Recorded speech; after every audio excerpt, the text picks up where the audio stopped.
right, this is our last John and William Bartram site in Putnam County that they visited on their upstream journey on the St. Johns River.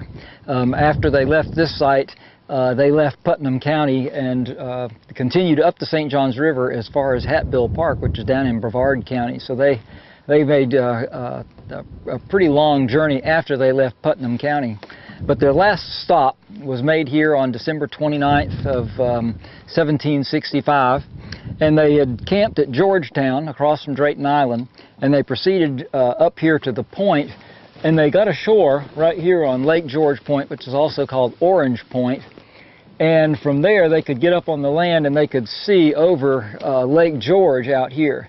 And as you can see, from this point, Lake George is just about 12 miles long, and you can't, or you can just barely see the shore on the opposite side. So it's actually over the horizon. So the lake can be quite daunting. When they came here, they probably had to, probably wanted to stop and see what the condition of the lake was before they proceeded out. So that's probably why they stopped here on the point. Probably got up and kind of checked the weather out before they proceeded on the lake, because it can get quite nasty quite quickly. So this was the last site. After this, they proceeded on upriver and out of Putnam County. When they made their return voyage about almost a month later, they followed, instead of the east shoreline, they came back on the west shoreline, which was called the Indian Shore.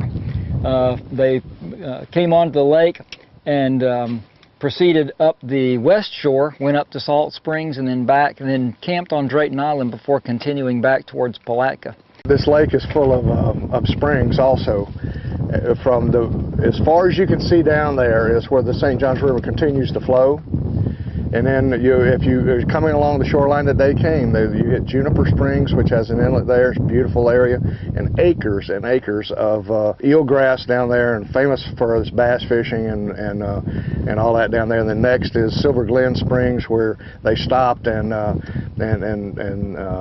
actually wrote about. And then Salt Springs is the one that William Bartram actually wrote most about. So that's all here on Lake George, on the Indian shore of Lake George.